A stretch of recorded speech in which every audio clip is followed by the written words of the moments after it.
এই দুটো বাহু তুলে যদি উনি অনর্গল কৃষ্ণ নাম গাওয়া যায়, হরে কৃষ্ণ কৃষ্ণ কৃষ্ণ হরে হরে, হরে রাম রাম রাম হরে হরে। বর্তমানে এই কীর্তনটাও অপব্যাখ্যা। আসতে আপনারা এখানে যারা জ্ঞানীগুণী বাবা মা বসে আছেন, এখন আমরা প্রকৃত মানে না বুঝেই কীর্তন করি। ভালো করে ভেবে দেখবেন, 500 বছর আগে যে ছেলেটা হরিনাম দিয়েছিল মূর্খ নন, কিন্তু পণ্ডিত। প্রকৃত যারা পণ্ডিত হয় তারা কোনোদিন অপব্যাখ্যা করে না। প্রকৃত যারা জ্ঞানী হয় তারা কোনোদিন অবৈজ্ঞানিক কোনো কথা বলেন না। হরে কৃষ্ণ কৃষ্ণ কৃষ্ণ হরে হরে, হরে রাম রাম রাম হরে হরে। মানেটা কি আপনারা মনে করেন? আসতে হরে কৃষ্ণ, হতে হিঙ্গুল বর্ণ হয় সর্বশ্রেষ্ঠ। ভালো করে ভেবে দেখবেন, এখানে ব্যাখ্যা করা হচ্ছে হরে মানে হরণ করে, কৃষ্ণ মানে কর্ষণ, কত রকম ব্যাখ্যা হচ্ছে। এমনকি দেখবেন 4টে রাম আর 4টে কৃষ্ণ নিয়ে ব্যাখ্যা হচ্ছে, 8টা হরেন নিয়ে ব্যাখ্যা হচ্ছে। 4টে কৃষ্ণ কে? গোবিন্দ, বাসুদেব, জগন্নাথ, বলভদ্র। কি আলোচনা হচ্ছে? তো আমার একটা প্রশ্নের উত্তর দেবেন, গোবিন্দটাকে, বাসুদেবটাকে, জগন্নাথটাকে আর বলভদ্রটাকে বলুন। প্রশ্ন এক ব্যক্তি তো নাকি? যিনি জগন্নাথ তিনি কৃষ্ণ, তিনি বলভদ্র। ভালো করে ভাববেন, বস্তু তো একটা নাকি? তাহলে সত্যি কি আমার নিমাই চাঁদ একটা শিক্ষিত হয়ে আমাদের এইভাবে ব্যাখ্যা করে গেছে? এটা হলো আমাদের মন গড়া ব্যাখ্যা। বারবার বলছি, এই জন্যে হরিনামটা আমরা না বুঝে করি বলে হরিনামে আর ফল ফলেনি। কথাটা ভালো করে ভেবে দেখবেন, যে ছেলেটা লেখাপড়া তখনকার দিনে পণ্ডিত, পণ্ডিত বললে ভুল হবে, মহাপণ্ডিত। ভেবে দেখবেন, আমরা স্কুল কলেজে যাই তো, ভেবে দেখবেন তখনকার দিনে উনি ছিলেন টোলের পণ্ডিত। টোল মানে কাকে বলে জানেন? টোল বলতে গেলে কাকে বোঝায় জানেন? মিলিয়ে নিন। আমরা ছোটোবেলায় যেমন প্রাইমারি স্কুলে যাই, প্রাইমারি পাশ করলে হাই স্কুলে যাই, হাই স্কুল পাশ করলে কলেজে যাই, কলেজ পাশ করলে ইউনিভার্সিটিতে যাই। কি ঠিক তো? তাহলে ইউনিভার্সিটিতে যখন যাওয়া হয় তখন তাকে বলা হয় হাই এডুকেটেড। ইউনিভার্সিটিতে এই অকার আকার ক খ পড়ানো হয় না, কি তাই না? ওখানে যারা পাশ করে ভেবে দেখবেন, গ্র্যাজুয়েশন কমপ্লিট করার পরে ভালো করে ভেবে দেখবেন ডক্টরেট পিএইচডি করা হয় ইউনিভার্সিটিতে। ভেবে দেখবেন, তাই না বাবা? যেখানে হাই এডুকেটেড, ওখান পাশ করলে তাদের হাই এডুকেটেড বলা হয়। আজকের দিনে যেটা ইউনিভার্সিটি, তখনকার দিনে ওটাকে বলা হতো টোল। কি আমার কথা একটু বোঝা গেল? তাহলে ইউনিভার্সিটিতে যিনি মাস্টারি করে তাদের কি বলে? প্রফেসর বলে তো নাকি? তাই না? প্রফেসরের উপরে কে থাকে? প্রিন্সিপাল। আমার নিমাই চাঁদকে প্রফেসর বললে ছোট করা হবে। ভালো করে ভেবে দেখবেন, আজকের যেটাকে ইউনিভার্সিটি বা বিশ্ববিদ্যালয় বলা হয়, তখনকার দিনে ওটাকে বলা হতো টোল। তাহলে টোলের যিনি পণ্ডিত, ন্যায়রত্ন, বিদ্যারত্ন, তর্করত্ন সবাইকে হারিয়ে আমার নিমাই চাঁদ নবদ্বীপ কেন গোটা বঙ্গভূমির মাটিতে সেরা পণ্ডিত হয়েছিল। মানে উনি তো ইউনিভার্সিটির মাস্টার। তাহলে ইউনিভার্সিটির মাস্টার হলো প্রফেসর, আর প্রফেসরের উপর কে থাকে? প্রিন্সিপাল। ই বাবা, তাহলে আমার নিমাই চাঁদ প্রিন্সিপাল। একটা প্রিন্সিপাল কোনোদিন মূর্খের মতো কোনো কথা বলে যায়নি। আজকের যেটা আমরা ব্যাখ্যা করি আমাদের মন গড়া, কিন্তু সেই প্রিন্সিপাল কেমন করে ব্যাখ্যা করেছিল ভেবে দেখুন। হরে কৃষ্ণ, কথাটা ভাববেন, হরে কৃষ্ণ। ওরে তোরা পারলে ওই দুটো বাহু তুলে হরে কৃষ্ণ, মানে কৃষ্ণের মতো হরে। এখানে যেমন নরনারায়ণ হয়ে এসেছিল কৃষ্ণ, ভালো করে ভেবে দেখুন, এখানে এসে নররূপে তিনি প্রমাণ করে দিয়েছিল, বল, বীর্য, শৌর্য, সত্যের ন্যায় প্রতীক হও, জ্ঞানের জ্ঞানী হও, সাধন ভজন করো, বাবা মাকে শ্রদ্ধা করো। দেখেছেন, যে কৃষ্ণকে আমরা ভগবান বলে পূজা করি, সেই কৃষ্ণ যখন নন্দালয়ে গেল, যখন বড় হতে শুরু করলো, সবাই বলতে শুরু করলো এটা তোর মা নয়, এটা তোর বাবা নয়। সেই কৃষ্ণচন্দ্র চিন্তা করলো, তাহলে আমার মাকে আর বাবাটাকে। জানেন, ওই কাঁদতে কাঁদতে আমার কৃষ্ণচন্দ্র বললেন, যেন তেন প্রকারে আমি মায়ের কাছে যাব, বাবার কাছে যাব। ওই বৃন্দাবন থেকে মথুরায় গেল, কংসের কারাগারে গিয়ে কংসকে নিধন করে ভেবে দেখবেন মাকে উদ্ধার করেছিল। সেদিন মা কাঁদতে কাঁদতে বলল, জানিস এই এতদিন আমি পাষাণ বুকে নিয়ে হয়তো কষ্ট পেয়েছি, কিন্তু আজ 1 মিনিট যে তোকে আমি দেখতে পেয়েছি, আমার জীবন ধন্য। কৃষ্ণচন্দ্র হাসতে হাসতে তখন বলে উঠল, মা এই পৃথিবীতে সবাই আমাকে জ্ঞানী বলে, কিন্তু আমার থেকে আরো বেশি জ্ঞান তো তোমাদের। বসুদেব কাঁদতে কাঁদতে বলছে, জানিস কৃষ্ণ, আজ তোকে পেয়ে আমি ধন্য।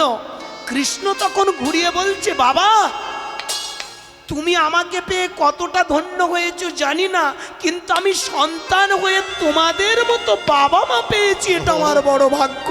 তাই গৌর হরি হরি বল, তাই হরি বল। এই তত্ত্বগুলো আমরা শিখিনি, তিনি প্রমাণ করে দিয়েছিলেন। এই পৃথিবীতে বাবা মাই হলো শ্রেষ্ঠ গুরু, বাবা মাই হলো শ্রেষ্ঠ ভগবান। আমার নিমাই চাঁদ এইখানে দাঁড়িয়ে বললেন, ওরে পারলে কৃষ্ণের মতো হরে, কথাটা ভাবুন, হরে কৃষ্ণ। জয় শ্রী রাধে। আজকের এখানে যারা একটু শিক্ষিত বাবা মা বসে আছেন, আসতে এখানে যারা আমার জ্ঞানীগুণী বাবা মা বসে আছেন, আমি সবার চরণে পাদ পদ্মে আমি কোটি কোটি প্রণাম জানিয়ে একটা কথা বলবো। কথাটা দেখুন, এতদিন আপনারা হরিনাম শুনেছেন, আমার কীর্তনটা, আমার এই তত্ত্বটা একটু আপনারা একটু মন দিয়ে কথাটা ভাববেন। পাড়ার যদি কেউ 100-র মধ্যে 99 পায়, 95 পায়, আমরা মাঝে মধ্যে বলি না, এই নিজের ছেলেকে বলে, এই মদনের ছেলে এবছরে 100-র মধ্যে 95 পেয়েছে, বলি তো, ওরে পারলে ওর মতো একবার হ, ঠিক ঠিক একদম ঠিক। এই ওর মতো হ রে, ওর মতো হ, ওরে একবার হ রে। কি কথাটার প্যাঁচ কিরকম, হ রে, ওর মতো হ রে, মানে কি একবার তার মতো হ। ঠিক আমার নিমাই চাঁদের বক্তব্য ছিল, ওরে পারলে তোরা হ রে কৃষ্ণ, কি বুঝাচ্ছে বাবা, হরি বল হরি বল। একবার সেই কৃষ্ণের মতো আদর্শবান মানুষ হ, কৃষ্ণের মতো জ্ঞানবান মানুষ হ, কৃষ্ণের মতো সমাজ সংসার রাষ্ট্র পৃথিবীর ধারক বাহক হ। হরে কৃষ্ণ হরে রাম, ওরে পারলে এই রাম, এই যে রামকে আমরা দেখছি না হলো দশরথ পুত্র রাম, পারলে হরে রাম মানে কি রামের মতো হ। যে রাম দেখেছেন বাবার আদেশে 1 বছর 2 বছর নয় 14টা বছর মনে গিয়েছে, সেখানে দাঁড়িয়ে ভালো করে ভেবে দেখেছেন, রাজা দশরথ যখন ছেলেকে বনবাসে পাঠাচ্ছে, কাঁদতে কাঁদতে বলে উঠল, আমি তোকে আজ থেকে 14 বছরের জন্য নির্বাসন দিলাম। কাঁদতে কাঁদতে আমার সেই যে দশরথ যখন রামচন্দ্রের কাছে দাঁড়ানো, রামচন্দ্র তখন হাসতে হাসতে বলল, বাবা তুমি আমার 14 বছর কেন বনবাসে পাঠাচ্ছ, পারলে আমার 14টা জন্ম পাঠিয়ে দাও। আমি কথা দিলাম, আমি তোমার মতো বাবার মুখে হাসি দেখতে চাই, তোমার মতো বাবার মুখে আমি আনন্দ মুখ দেখতে চাই, তাই আমি কথা দিলাম তোমার মতো বাবার কথা রক্ষা করার জন্যে 14 বছর নয় 14টা জন্ম ঘুরতে রাজি। নিতাই গৌর হরি বল। হরি বল হরি বল। এটা দিয়ে কি শিখি আমরা? কৃষ্ণ যেমন আদর্শবান মানুষ ছিল, রামও ছিল আদর্শবান মানুষ। আমার নিমাই চাঁদ এইখানে দাঁড়িয়ে বললেন, হরে রাম, পারলে রামের মতো হরে। আর এই রাম এই কৃষ্ণ, হরে কৃষ্ণ কৃষ্ণ কৃষ্ণ, এই কৃষ্ণের মতো যেদিন হবি ব্রহ্ম কৃষ্ণ হবি। কথাটা ভালো করে ভাবতেন, এই কৃষ্ণের যেদিন কৃপা পেয়ে যাবি সেদিন দেখবি তোর ভিতরে চেতনা নামক সেই কৃষ্ণ এসে যাবে। আর এই কৃষ্ণ যদি তুই খুঁজে পাস তাহলে তোর মানব জীবন ধন্য হবে। এই রাম, হরে রাম রাম রাম, এই রাম ওই রাম, ব্রহ্ম রাম আর এই নর রাম, রাম রাম হরে হরে। হরি বল হরি বল। নিতাই গৌর হরি বল। হরি বল হরি বল। কি আমার কথার একটু মানে বোঝা গেছে? কঠিন সাবজেক্ট হলেও খুব সোজা। এই জন্যে ভক্তমণ্ডলী একটা কথা জানবেন, চৈতন্য মহাপ্রভু ভগবান বনতে আসেনি, কৃষ্ণ ভগবান বনতে আসেনি, রাম ভগবান বনতে আসেনি, আমাদেরকে ভগবান বানাতে এসেছিল। বেশ বাবা, হরি বল হরি বল। তাই তো বেদে আছে, উত্তিষ্ঠিত জাগ্রত প্রাপ্য বারণ্য নিবোধত, ওঠো জাগো, তোমার প্রাপ্য বস্তুটা তুমি খুঁজে নাও। এই পৃথিবীতে যেন তুমি হলে সেই ব্রহ্ম, তুমি হলে পূর্ণ সত্তা, সেই স্রষ্টার অংশ থেকে তোমার জন্ম, তাই তার অংশ থেকে যেহেতু তুমি পৃথিবীতে এসেছো তাই তুমি পূর্ণ ব্রহ্ম। কথাটা আমার বোঝা গেল মায়েরা? আমরা সাধারণ ব্যক্তি নই, এখানে এসেছি নররূপে, কিন্তু আমরা সবাই জ্যান্ত নারায়ণ। জ্যান্ত নারায়ণ না? কোনো জায়গায় যখন আসতে ভালো করে ভেবে দেখবেন, কোনো জায়গায় যখন সেবার ব্যবস্থা হয় আমরা চিৎকার শুনতে পাই, ভক্তমণ্ডলী আছে, ভক্তিমতী মায়েরা আজকের আমাদের এখানে নরনারায়ণ সেবার ব্যবস্থা আছে, বলা হয় তো? কেন নরও বলা হবে? যেহেতু আমরা নর, আমরা নরের সেবা বলবো কি মা? এটা বলতে পারো তো? এটা তো আমরা বলতে পারতাম যে এখানে নরও সেবা হবে, কিন্তু নরের পাশে নারায়ণ কথাটা যোগ হয়ে গেল, হলো না? এখানে নর নারায়ণ। প্রশ্ন। তুমি বাইরে নর, কিন্তু ভেতরে তোমার নারায়ণ। ভগবান বাইরে নেই, কোথাও ভগবান দেখা যায় না। The man is God, everything God, every matter is God. বহুরূপে সম্মুখে তোমার ছাড়ি কথা খুঁজেছি ঈশ্বর। জীবে প্রেম করে যেই জন, সেই জন সেবিছে ঈশ্বর। নিতাই গৌর হরি বল। যেদিন তুমি মানুষকে ভালোবাসতে পারবে, জীব জগৎকে ভালোবাসতে পারবে, আলাদা করে তোমার ভগবান পুজো করা লাগে না। ওই গোপালকে হাওয়া করছে, মাল্লু করে ভেবে দেখবে। আমাদের পাড়ায় ওই একটা কাকিমা ওরকম গোপালকে হাওয়া করে, জানো মা? আমি বলি ঠান্ডা মাথায় তুমি গোপালকে ঠান্ডা করছো, করো, দুঃখ নেই, কিন্তু ঠান্ডা মাথায় ভেবে দেখো এই গোপালকে হাওয়া করলে কি হয় জানো? আস্তে আস্তে তোমার মন তৈরি হয়ে যাবে। এমন একটা দিন আসবে দেখবে রাস্তার গোপাল যখন কষ্ট পাবে, মনে হয় ওকে একটু হাওয়া করি। এখানেই প্রশ্ন। কি বলুন? এই বোধ, এই বুঝটা তৈরি হবে। কৃষ্ণের সেবা করতে করতে দেখবে এমন একটা দিন আসবে, এই নররূপী কৃষ্ণগুলোর সেবার জন্য মন চলে যাবে। একটা মঠের বাবাজি বসে বসে রাধা কৃষ্ণ পুজো করছে, রাগ করবেন না। আমি মনে করব রাধা কৃষ্ণের পুজো করার থেকে একটা মঠের বাবাজির থেকে অনেক দাম এখানে যারা আজকের নায়কবাবু কর্তৃপক্ষ আছে। একদম ঠিক। আমি বাস্তবাদী কীর্তনী, আমার কথাগুলো ভালো করে মাথায় নেবেন, তাহলে বুঝতে পারবেন, নতুবা আমার কথার মানে বুঝবেন না। ভেবে দেখবেন, আমি মনে করবো একটা মঠের বাবাজি বসে বসে কৃষ্ণের হাওয়া করছে, নিরামিষ খেয়ে বসে বসে কৃষ্ণের নিয়ে পুজো করছে। তার থেকে আরও বড় বড় সাধক আছে, বড় বড় মহারাজ আছে, তারা হলো আজকে নায়ক পক্ষ এখানে যারা বসে আছেন। আমি কাউকে ছোট করছি না, ভালো করে ভেবে দেখবেন, একটা মঠের মহারাজের থেকে অনেক বেশি দামি এরা। কেন? ভালো করে ভেবে দেখুন। তারা পরের ঝেড়ে মন্দির হাঁকিয়ে ওইখানে বড়বাবু হয়ে পরের ধনে পদ্মানি করছে। একদম ঠিক। আর আজকের এখানে যারা কর্তৃপক্ষ, ভালো করে ভেবে দেখুন, রাস্তায় রাস্তায় পাড়ায় পাড়ায় ঘুরে ঘুরে একটা ভান তৈরি করেছে, করেনি? একটা ভান্ডার তৈরি করেছে। এমনকি নিজে যদি ডেপিসিট হয়, ভালো করে ভেবে দেখবেন, যে টাকাটা ডেপিসিট হচ্ছে সেই টাকাটা অনেকে আছে তারা বলছে আমি দেব, গাঁট থেকে দেব। ভালো করে ভেবে দেখবেন কত বড় মহান এরা। নিজের গাঁটের টাকা নিয়ে আজকে নররূপী নারায়ণের সেবা হচ্ছে, হচ্ছে না বলুন? এই আজকের বলুন আমি গান করতে এসেছি, টাকাটা নিয়ে যাব। তবে এখনকার তো আমরা কীর্তনিয়া নই, আমরা তো সিটিং বাজ। হরিবাসরও বাঁচলো, কর্তৃপক্ষ মূল্য, ওদের দিকে আমাদের আর তাকানোর সময় নেই। প্রশ্ন। যে বেশি টাকা নেবে সে বড় কীর্তনিয়া। আপনাদের মাথায় একটা পোকা ঢোকানো হয়েছে। কি পোকা? যে পোকাটার নাম হলো ভীমরতি পোকা। আচ্ছা। দেখবেন যে বেশি টাকা নেবে সে বড় কীর্তনিয়া। একদম ঠিক। এরপরে দেখবেন বিনবিন করে লোক ছুটে আসবে, চল যাই, বাবু আসছে, অমুক বাবুর গান শুনবো। আর পাড়ার কল্যাণী যখন গান গায়, বলে ও আবার সমাজের কি কল্যাণ করবে। প্রশ্ন। আসতে কল্যাণী আবার কবে গান শিখলো রে? কল্যাণী আবার কি সমাজের উপকার? ওই তো 8,000 টাকার কীর্তনিয়া। আর যে তোমার বাঁশ দিয়ে 1 লাখ টাকা নিয়ে যাচ্ছে, ওই এসে নাকি তোমার উপকার করে। শোষণ। এই কথাগুলো বলি বলে আমি অনেকের কাছে খারাপ। পৃথিবীতে যদি জালি সিটিংবাজ থেকে থাকে, বর্তমান দিনে আমরা যারা কীর্তনিয়া 50, 60, 70, 80, 1 লাখ, 1 লাখ 20, 1.5 লাখে দাঁড় করিয়েছি। বলুন এই 3 ঘন্টা হরিনাম করে আপনাদের কি এমন দেব গো, যার দ্বারা আমাদের একটা মাইনে 1 লাখ? প্রশ্ন। শালা একটা সরকারি চাকরিওয়ালা দেখা যাচ্ছে সারা মাস খেটে খেটে 30,000, 40,000 টাকার বেশি মাইনে পায় না। একটা যারা বিএসএফ এর চাকরি করে, ভালো করে ভেবে দেখবেন, তাদের 70-80 হাজার টাকা সারা মাসে। আর আমরা 3 ঘন্টায় টাকা নিচ্ছি। তারা দেশ রক্ষা করছে আর আমরা বাঁশ দিয়ে যাচ্ছি। আমরা শোষণ করছি। এই কথা বলেছিলাম বলে এক জায়গায় একটা বড় কীর্তনিয়া আমায় কি বলছে জানেন? আমি এই কথাটা বলেছিলাম বলে একটা বড় কীর্তনিয়া আমায় বলছে, বলে আমাদের যোগ্যতা না থাকলে আর এই জায়গায় এত টাকা নিচ্ছি। হ্যাঁ রে শালার বেটা শালা, জানোয়ারের বাচ্চা জানোয়ার। রাগ করবেন না, গালাগাল করছি বলে আমি উত্তর দেব। বলুন তোর কত বড় যোগ্যতা আছে যে তুই মানুষকে শোষণ করে 3 ঘন্টায় তুই 1 লাখ টাকা নিচ্ছিস? প্রশ্ন। গান শিখেছিস ভালো কথা, এটা সঙ্গীত ব্যবসা, এটা কীর্তন ব্যবসা নয়। তুই সঙ্গীতের ব্যবসা কর। কীর্তনের হরিবাসরে দাঁড়িয়ে তুই কীর্তনের নাম করে কেন সঙ্গীতের ব্যবসা চালাচ্ছিস? শোষণ করছে।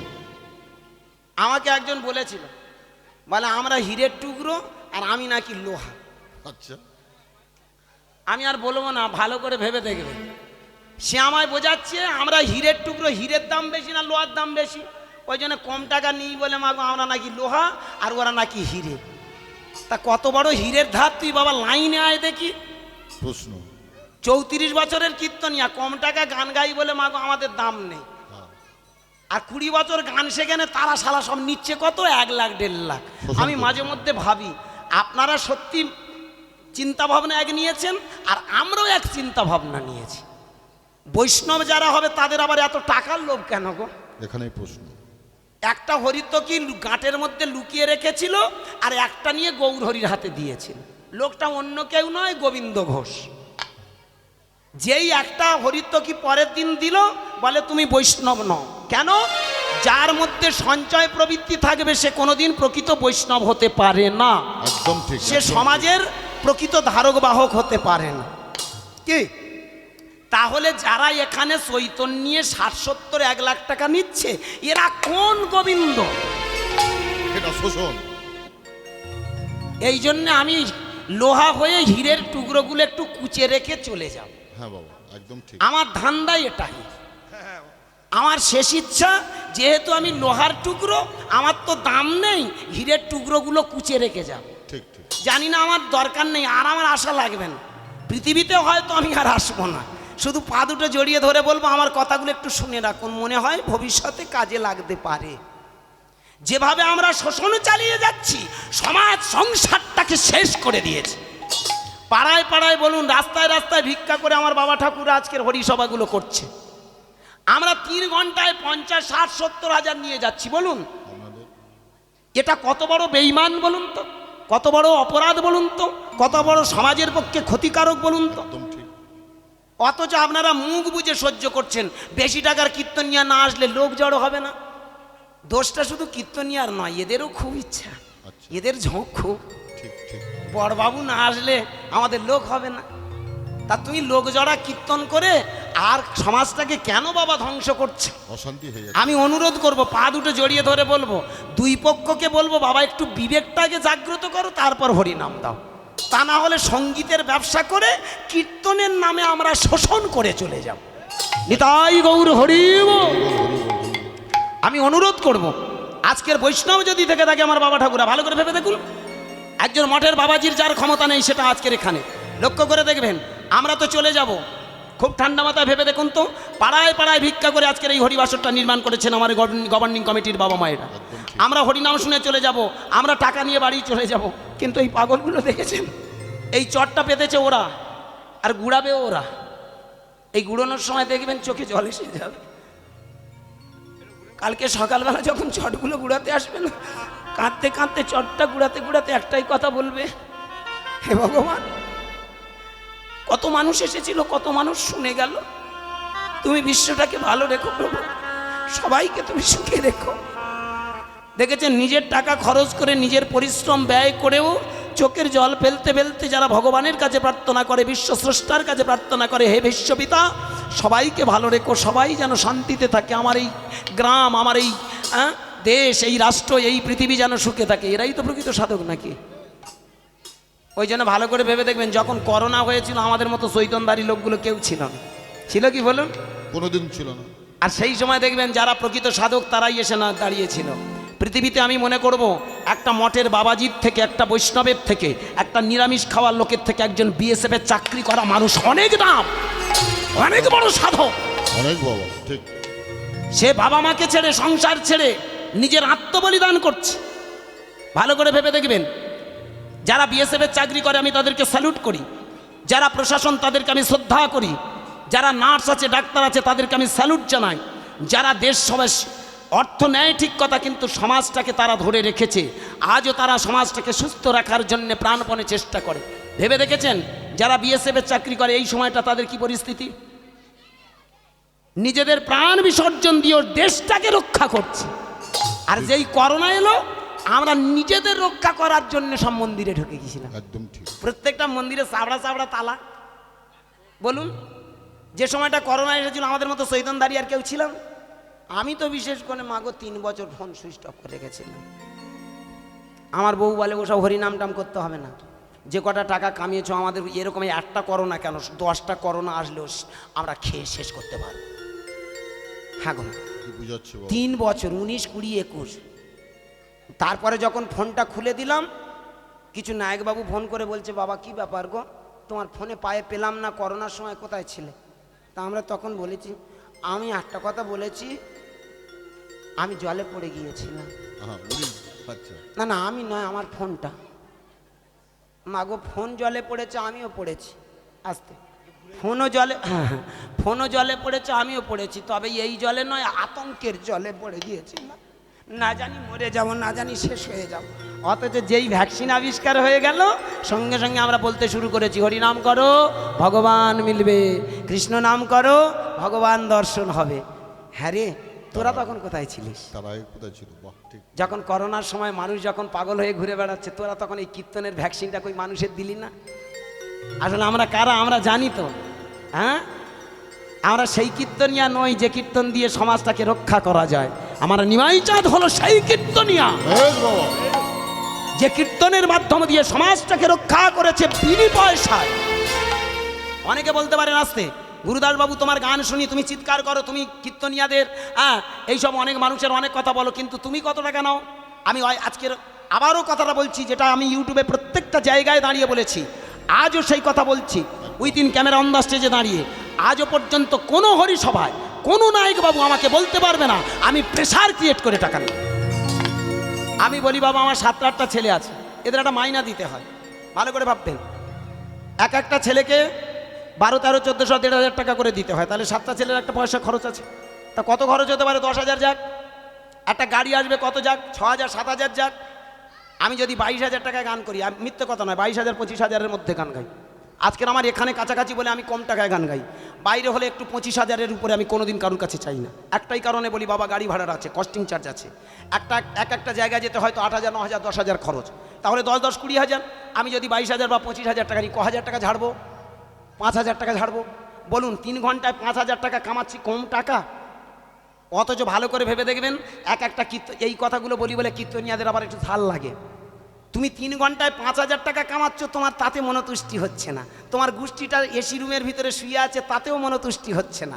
আরও চাই, বলুন 50,000 টাকা যদি কীর্তনিয়া এসে কীর্তন করে, সে কি সম্প্রদায়কে টাকা দেবে?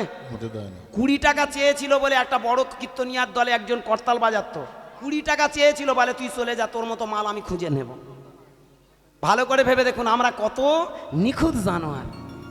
বাঘ থাকে বনে, থাকেও সে মনে, রক্তের স্বাদ পেতে চায় ক্ষণে ক্ষণে। বাঘ যেমন একটা পশু থাকে, আমাদের মনেও একটা পশু বাস করে, আমরা সেই পশুটার কবলে পড়ে গেছি, সেটা হলো লোভ। একদম ঠিক। আজকের আমরা নিজেরাই লোভী, মানুষকে কিভাবে শেখাবো? একদম। আমরা নিজেরাই আজকের শেষ হয়ে যাচ্ছি, অর্থের লোভে আমরা জর্জরিত, মানুষকে আমরা সেখানে মুক্তির স্বাদ দেব কি করে? একদম ঠিক। প্রয়োজন আছে, অর্থ নাও দুঃখ নেই, কিন্তু অর্থটা যেন আনলিমিটেড না হয়। আমি অনুরোধ করবো আজকের ভক্তমণ্ডলী, বাবা মায়ের, আপনারা চিন্তা ভাবনা করবেন। আমি এই কথাগুলো কেন চিৎকার করি জানেন? এই সমাজ, এই সংসার, আজকের এই কীর্তন শেষের পথে, ধ্বংসের পথে আমার সনাতন ধর্ম, ধ্বংসের পথে আমার হিন্দু ধর্ম, ধ্বংসের পথে আজকের হরিসভা, ধ্বংসের পথে প্রত্যেকটা হরিবাসর। তাই আমি অনুরোধ করবো, আপনারা হরিবাসর যদি বাঁচাতে চান, হরিসভা যদি বাঁচাতে চান, বিবেক চেতনা দিয়ে দেখুন আমার নিমাই চাঁদ কোন কীর্তন করতে চেয়েছিল।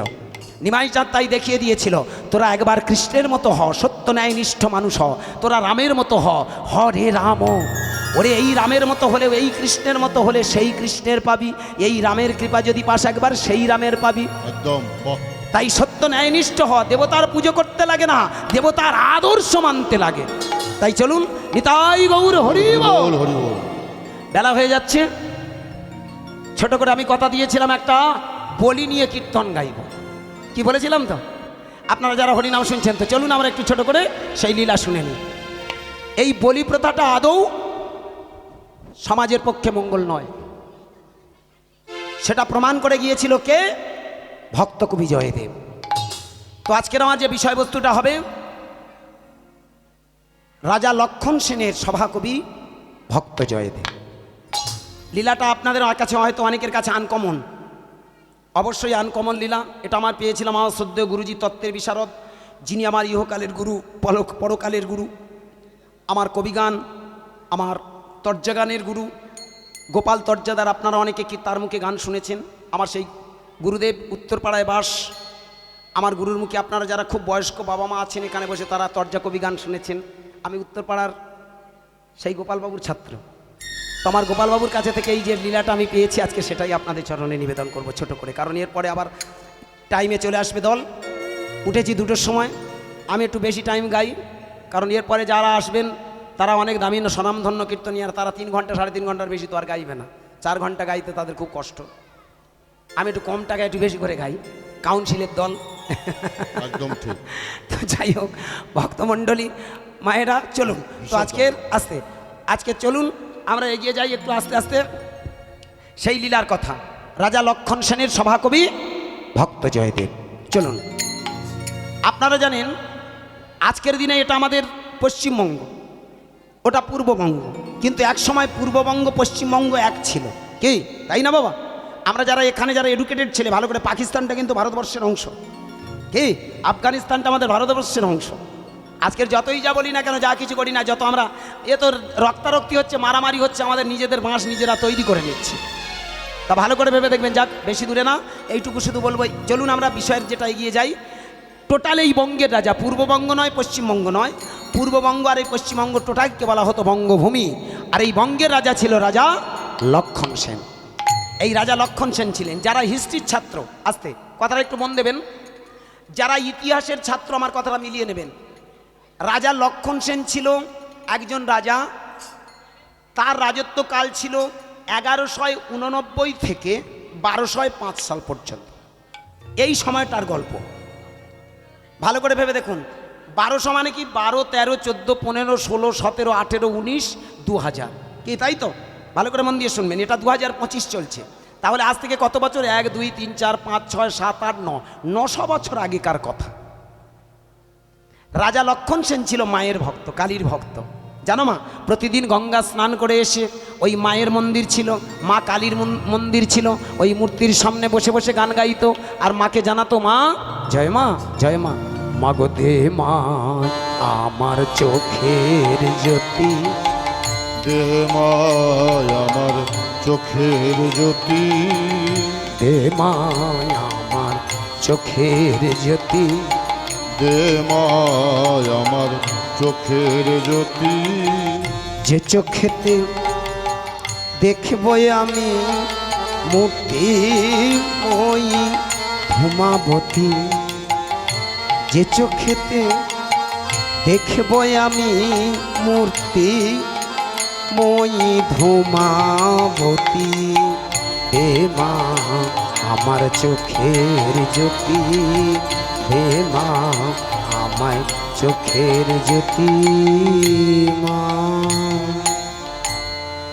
ভক্তমণ্ডলী, ভক্তিমতী মায়েরা, চলো আপন মনে ওই বসে বসে ডাকে, জানো ওই মায়ের মন্দিরে বসে বসে ডাকে, হে মা জয় মা, জয় মা।